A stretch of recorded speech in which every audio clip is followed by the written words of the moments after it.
Hello YouTube, PsychoFox here. You're looking at the rear of an Amstrad PCW8256, and I want to talk today about something that's been referred to as cable burn.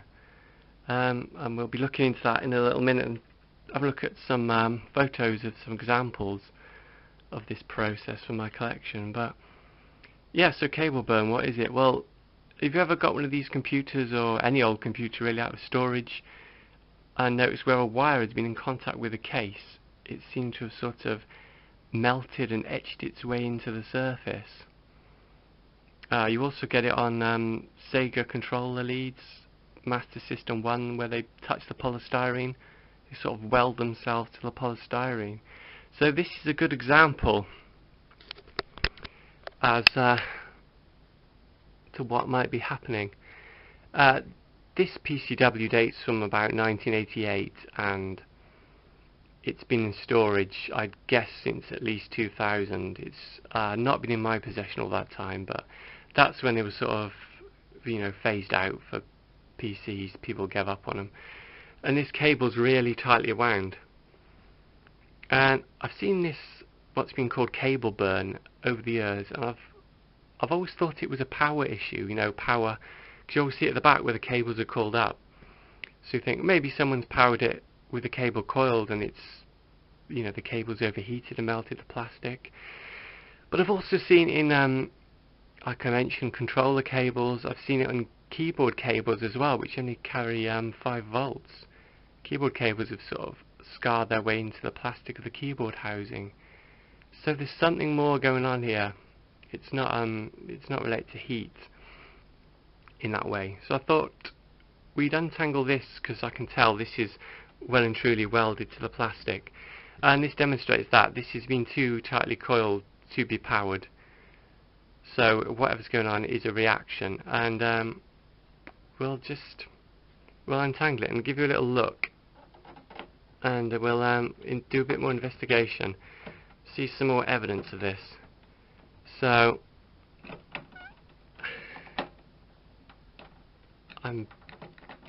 there we go. So that gave a little click. That was sort of welded to the top of that little piece there.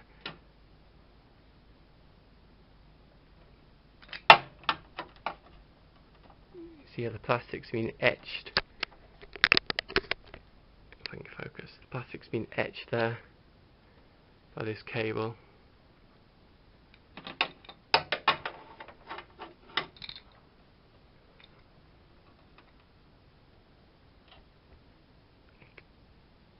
I don't know if you heard it come away there, and it's sort of taken a layer of the plastic with it. There's not much to see on the cable itself, to be fair. There again, it made a little noise and came away, and it's left a big long groove, and that's a physical groove in the plastic. And again there. So yeah, this is commonly what you see is referred to as cable burn.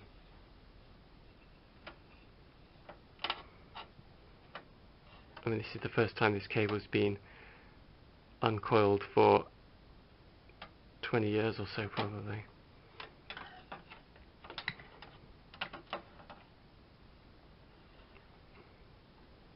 So I'm guessing we're going to get a nice little second groove there, where this curved portion's been resting, and I can feel that there is well and truly welded on. So there, it's left another groove there, and yeah, a secondary one there, and it's even sort of burnt its way into that upright portion there. So yeah, some great examples of cable burn there. And finally, on the side, where it's been resting here against the edge, there we go, a lovely big groove there. Great stuff. So let's just look at some more examples of this, and then we'll discuss just what process is happening here to cause all this damage.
So as you can see there, yeah, more examples of the same, and they all show this sort of, it's like sort of a U-shaped valley in geology.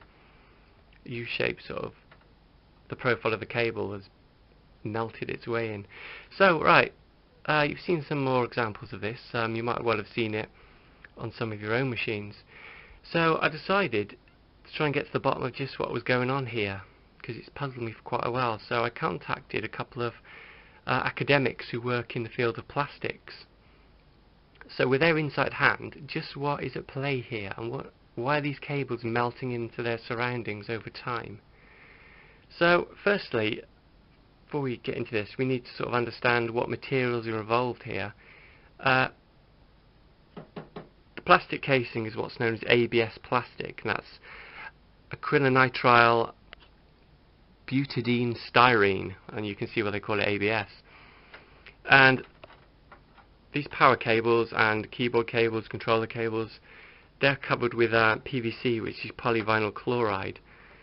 And they're both plastics, but they've obviously got very different materials. This is strong and sturdy, and this is soft and flexible. And both of these seem, well, they're pretty stable, and you can tuck them away in your loft for a decade or two without them turning back into a puddle of oil or anything. But that's separately. But when they're together, they do react, as you can see. And it's all to do with the coating on this cable, this PVC coating. It achieves its flexibility because the PVC is given an additive called a plasticizer, and it increases plasticity so it can bend without cracking. And on a sort of technical slant, this additive decreases the attraction between polymer chains, and that's how it increases the flexibility.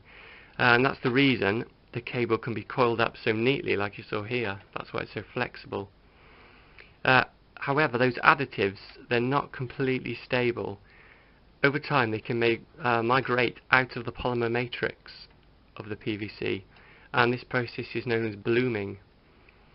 So it can bloom out of the PVC and onto the ABS plastic. So it's not really cable melt, it's cable bloom that's in process here.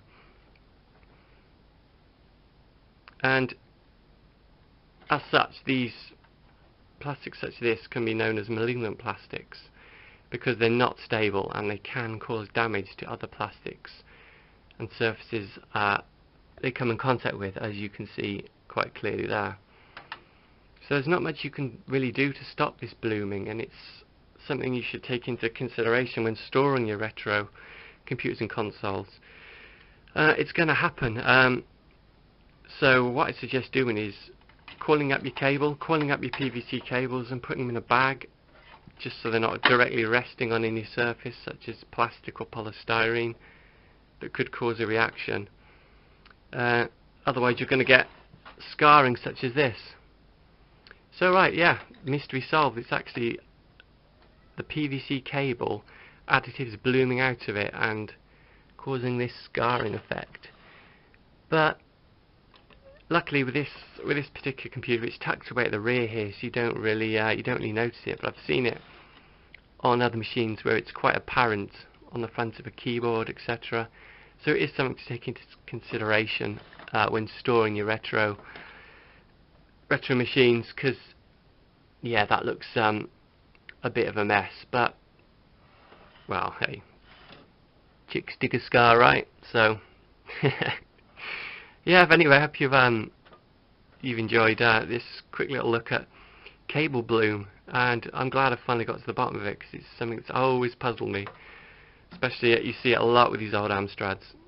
So now I know what it is and why it's caused, I can hopefully go some way to preventing it in future. Thanks for watching, guys.